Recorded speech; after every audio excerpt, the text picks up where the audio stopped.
Kim. I'm a first-year child psychiatry fellow at Seattle Children's Hospital, and I'm here with Megan Fry, who is my attending child psychologist and works at Seattle Children's Odessa Brown Children's Clinic. We'll be talking today about building healthy early relationships.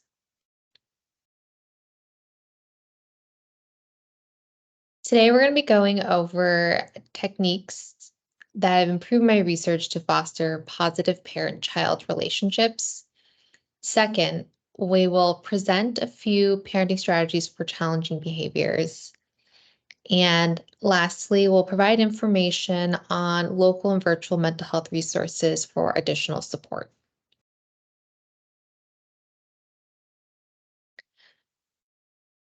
The techniques and strategies today are going to be coming from a modality therapy called parent-child interaction therapy, also called PCIT, which was developed by Dr. Sheila Einberg for parents who have children with challenging behaviors.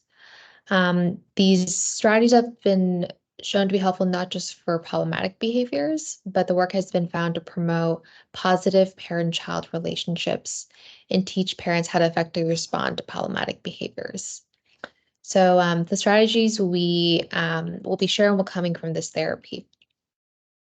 And I'll just add that this therapy is one of the most research-based or evidence-based therapies for kiddos who do have bigger challenging behaviors. But what we know is that a lot of the strategies that we use in the context of this therapy are strategies that you can use kind of in your everyday interactions with your kiddos at home. So our hope is to share some information and strategies that you all might be able to use day to day in your household that would decrease the probability of problem behaviors occurring. So this talk isn't necessarily about what to do in the face of problematic behaviors, though we will get to some of that and then we'll provide some resources for that. This is more really thinking through strategies to do day to day that help prevent or decrease the likelihood of problematic behaviors occurring. So it's really thinking of those things we can do on the front end. Okay. So we'll be talking about a strategy called the PRIDE skills. So PRIDE stands for praise, reflect, imitate, describe, enthusiasm. And just a brief overview before we'll diving into each of them. So praise is telling your child specifically what they're doing well. Reflect is repeating what you hear your child is saying so they know you're listening. Imitate is imitating our kiddos when they're showing good behavior. And describing is describing our child's positive behaviors to reinforce their actions, encourage focus and attention. And then lastly, using positive energy and excitement to strengthen the bond with our children during interactions and playtime. So the first skill we'll talk about is praise. So the idea is using specific labeled praise to increase the behaviors we want to see more of. So for example, saying things like, you did great concentrating on building the Legos, or I like the way you're sitting so quietly, good jobs keeping safe hands, or your hands to yourself. And as we think about praise, we really want to praise our child's efforts and efforts rather than just their intelligence. Like instead of saying like, "Oh, you're so awesome," being really specific about what they're doing and praising that effort. Or like, I really like, it's really great how you use a lot of colors for this drawing. And rather than saying things like you're really an amazing artist or this is amazing drawing. Yeah, what we know about praise is actually kind of what Ellen's describing. Two main things we want to focus on. As Ellen said, making it really specific, and these examples show us, right? So instead of just saying, hey, good job, the kiddo's kind of like, what good job doing what? What am I doing? And so when we're specific, then we give more details, and the chances of that exact same behavior happening again are much higher. then they don't have to infer what we mean. We're just being really specific. So those specific labeled praises are the key. And then the second piece is when we're praising effort, what we notice or what we know from studies in the long term is that kids whose effort is praised tend to persist during challenging tasks more than kids whose personality or character is praised. So what that means is if I'm praising your personality or your character or who you are, I'm saying like, oh, you're so smart. Versus praising your effort is, wow, you worked so hard on that. And what we know in long-term studies actually is that kiddos who are praised for their effort when they're given something super challenging, if they're used to hearing that type of praise, they tend to keep going even when things are hard.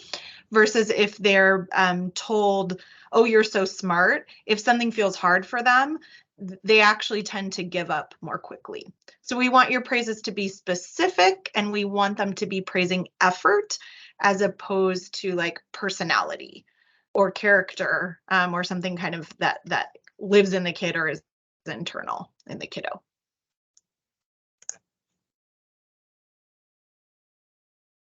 The next part of praise is reflect. Reflect is repeating appropriate talk that we want to hear more of. And the reason why, the rationale for this is that it allows the child to direct the conversation, shows that you're listening to and understanding them, and increases their verbal communication. So, provide a few examples. For example, your kiddo might say, I did all by myself. And then parents will reflect that back, like, yes, you did it all by yourself. Or if they say, like, I like to play with these blocks. And parents, yes, these are really fun blocks to play with. Yeah, when we're reflecting, we're just showing our kids that we're listening. And, you know, if someone repeats what you say, that really makes you feel like, oh, they heard me. The other way you can use reflecting or repeating is if you have a kiddo that's working on speech articulation or grammar, sentence structure, just like most kids are through sort of developmental stages of language, you can repeat the same idea, but with the correct pronunciation of the word or the correct sentence structure. So we don't want you to repeat word for word what they're saying if grammatically it doesn't quite make sense, but it's really important to repeat the idea to make sure that they know that you're listening.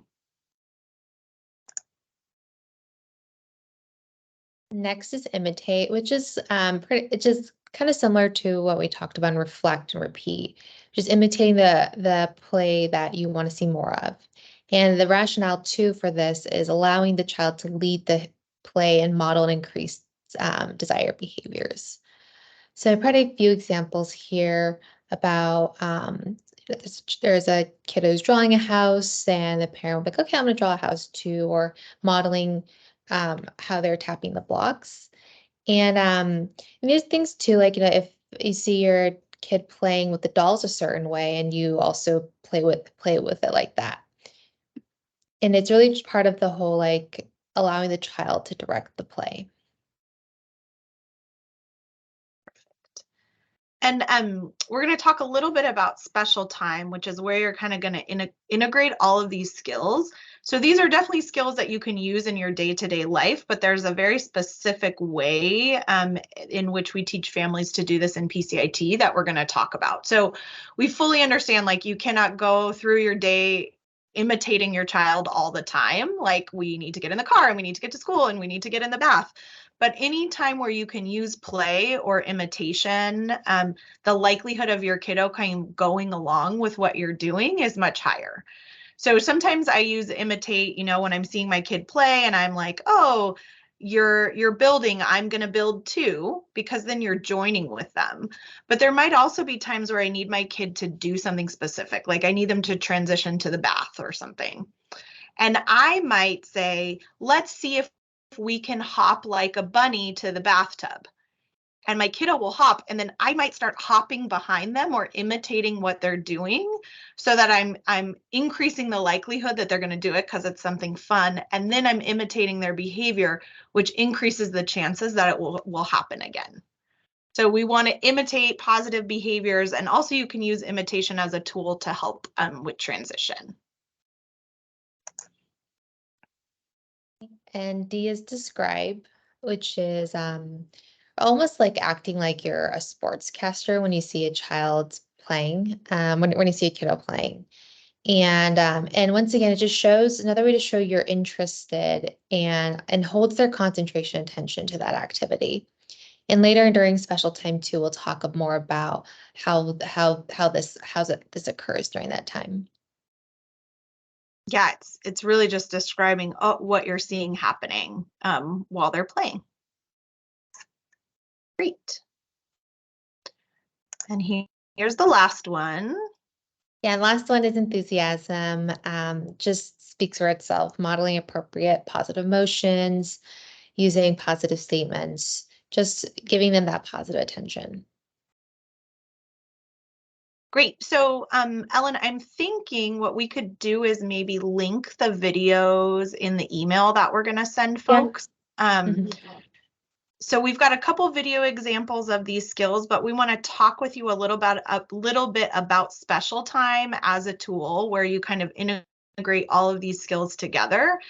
And then if we have time at the end, we'll play the videos for you. And if not, then we'll go ahead and just link them in the email so you can watch some examples. So we'll just hop forward here and talk now about special time. So you have all of these pride skills: plays, reflect, imitate, describe, and use enthusiasm. And what we want to do is think about how to integrate those skills in about 5 to 10 minutes a day. So I'll let you talk about special playtime, Ellen. So special playtime is like a chance to focus on our children's good behaviors, practice those pride skills, and build a strong relationship. So this is the next thing is that it's really important that it's consistent, choosing a regular time and duration. So, and it can be hard to do these pride skills. It takes a lot of energy and doesn't feel really natural.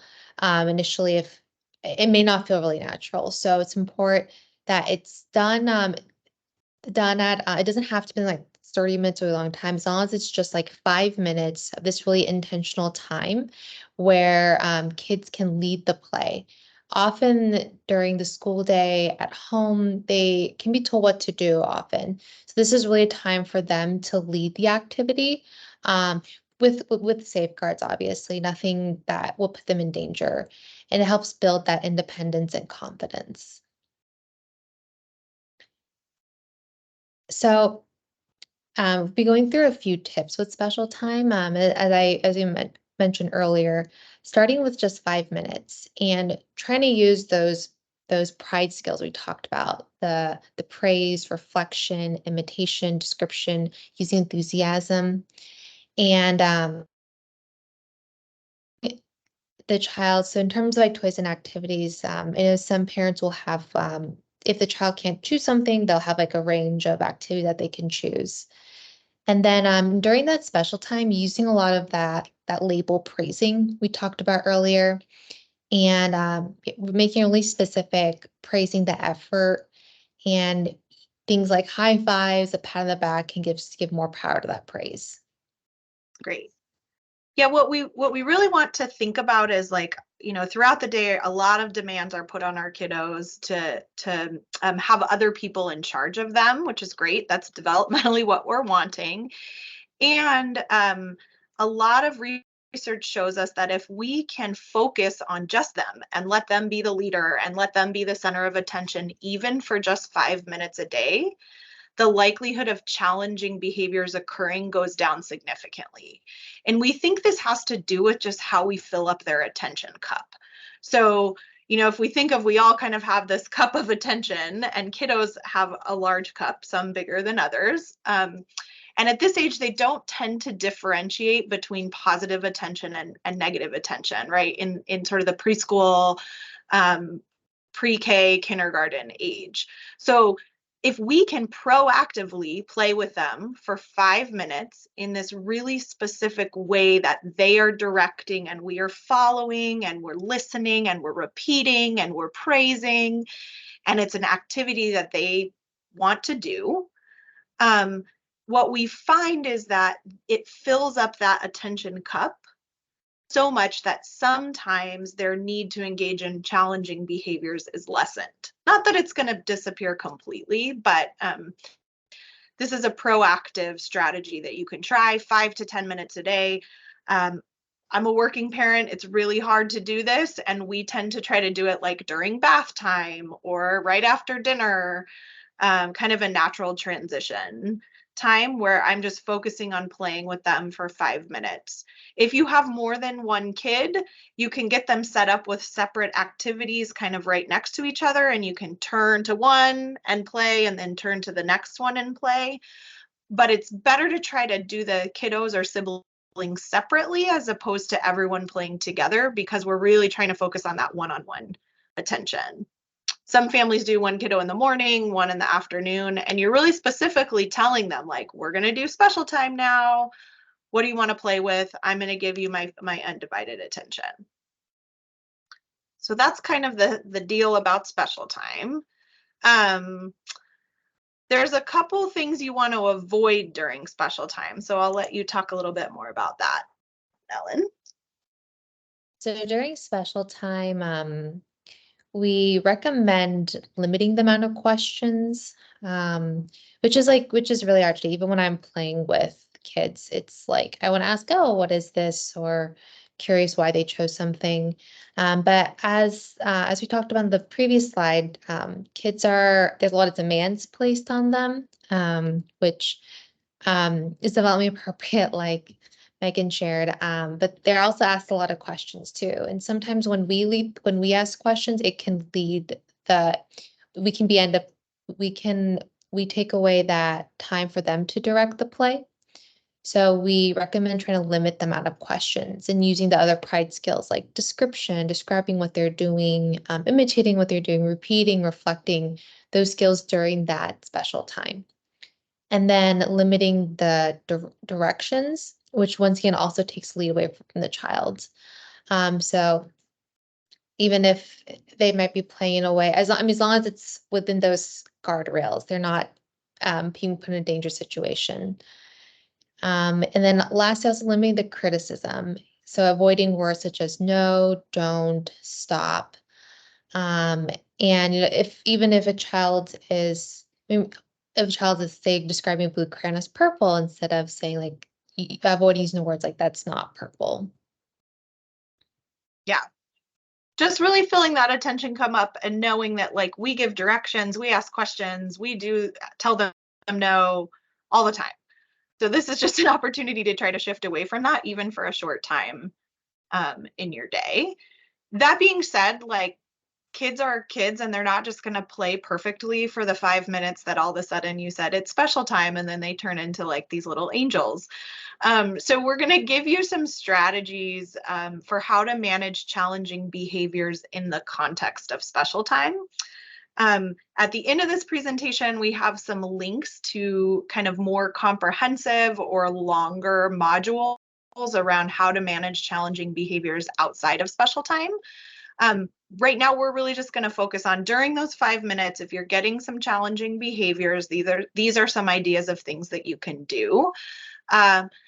As Ellen said, this is really like within these guardrails of safety, right? So if your kiddo is doing something unsafe, we want you to intervene and we want you to actually stop or pause special time to show them that, like, if you're engaging in this behavior, we're not going to get to do special time.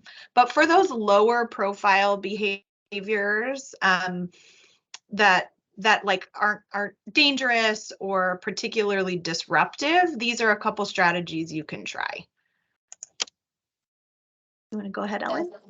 Yeah, so now we're going to talking about strategies for challenging behaviors. So the first thing is actively ignoring. And this is where we mentioned earlier about the negative attention versus positive attention.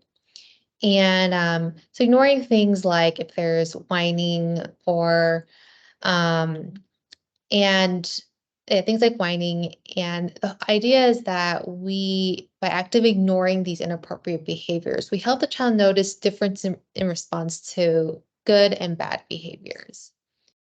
And we give an example down here. If someone's like, I hate picking up toys. And the parents can, they'll ignore that complaining and say, oh, I love how you're picking up all the toys and putting them away.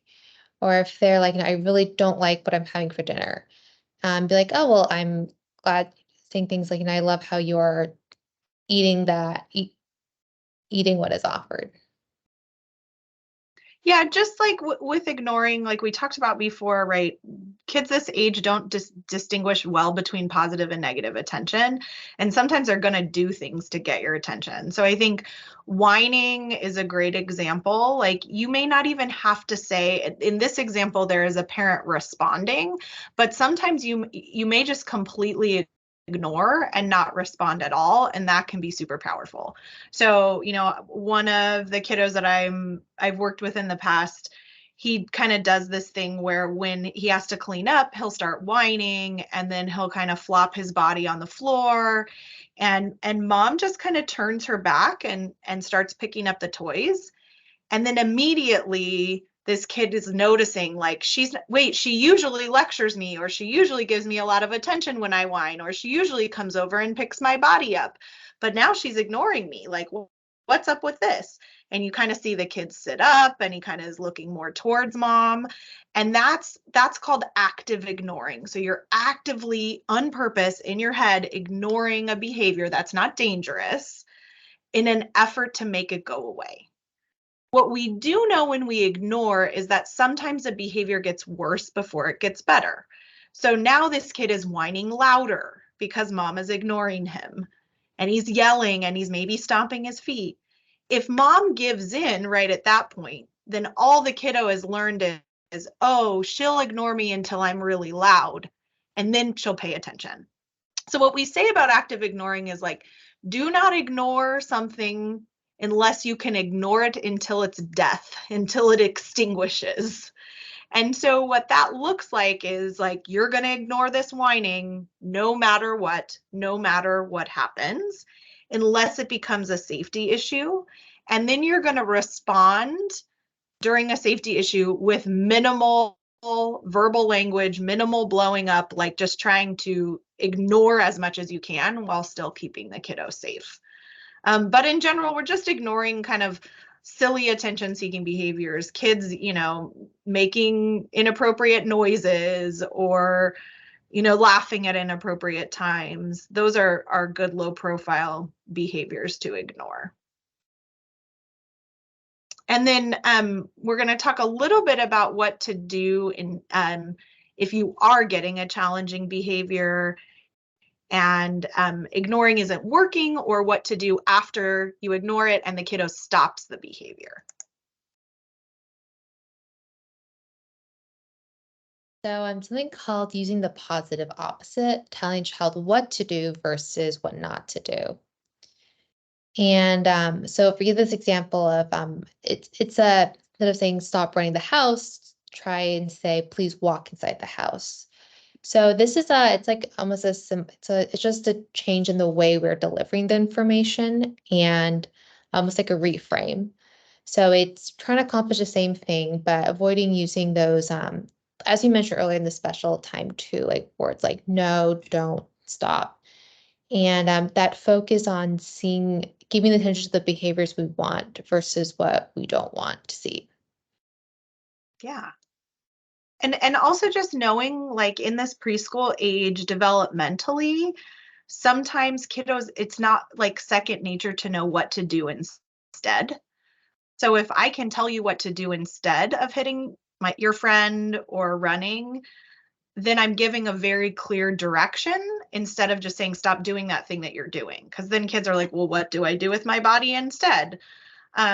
So some good positive opposites we typically see, like for hitting, it's like, please keep your hands at your side, or please use calm hands next to your body. Running, please walk. Obviously, yelling, instead of stop yelling, you might say, please use a quiet voice. And then you can practice that, or please be quiet like a mouse. Anytime you can involve play into this instead of just giving a direction, the higher probability that it will happen. So instead of, stop playing and go brush your teeth, you can say, We're going to jump like a bunny to go brush our teeth. Those types of positive opposite directions are really helpful. So this strategy can happen anytime, any day. But most of these are great if you integrate them in addition to special time during the special time, 5 to 10 minutes. So the last piece of what we're going to talk about, we've kind of given you a brief overview of some strategies, and we want you to be able to have something to follow up on and loop back with. So Ellen's going to talk a little bit about additional resources available in the community if you're wanting more coaching or have more specific questions, and then some stuff you can watch online. And then if you're having more challenging behaviors with your kiddos that go above and beyond kind of what you think is developmentally expected, talking with folks in your childcare is great. With folks at Tiny Tots, really, really great. And we also have some resources here. So the first resource I want to talk about is called the Washington's Mental Health Referral Service for Children and Teens. And so how this works is, so on this link, you look and there's a phone number, and or you can also create an online request. And after doing this, there will be a referral specialist who will call you and ask you in detail the kind of services your child needs. And then this person will then research different providers in the area. That can be it can be therapists, psychiatrists, or psychiatric nurse practitioners and physician assistants that meet your family's needs. And this can take a few weeks before they get back to you. Might take 2 to 4 weeks, but they're going to find someone that is available and can take your insurance. And then they'll work with you to address any barriers there are and find another provider if needed. And then, yeah, sorry, go ahead, Ellen. I was just going to say that the mental health referral line is great because we know that there is a large behavioral health need right now with all kiddos, like coming out of COVID.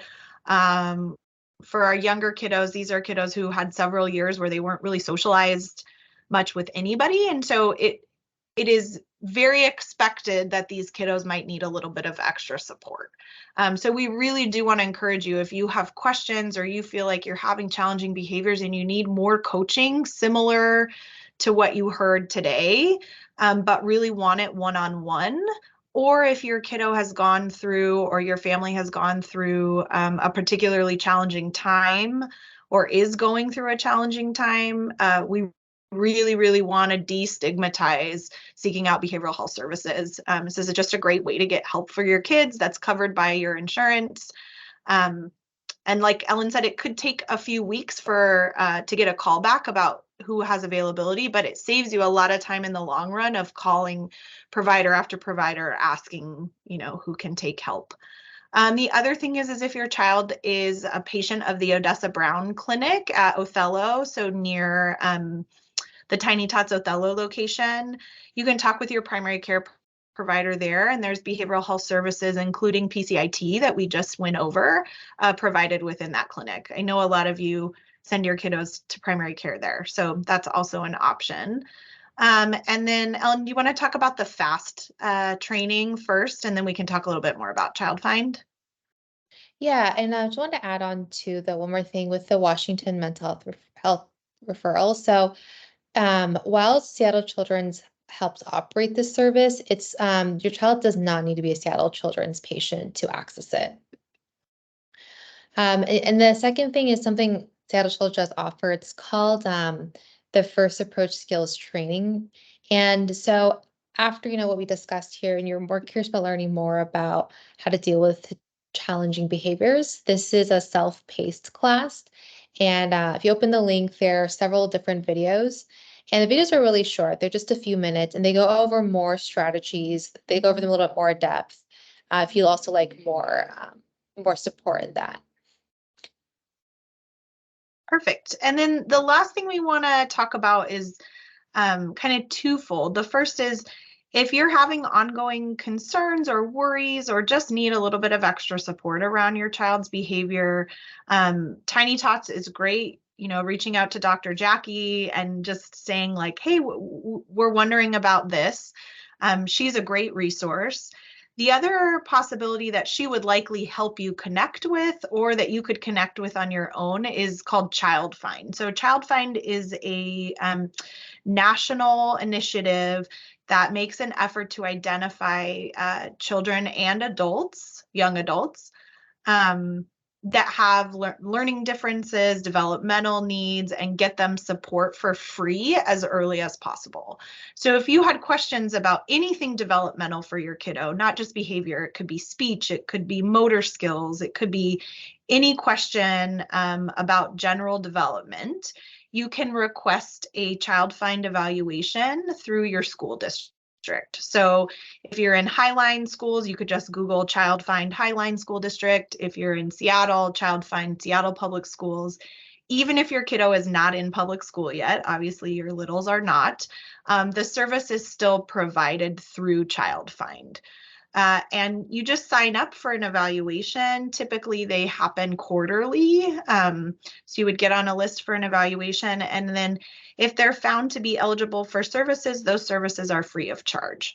So we would really encourage you, if you're having questions or have additional needs, talk to Dr. Jackie, talk to your pediatrician, and use Child Find as a starting place, as well as the referral line and this other online course.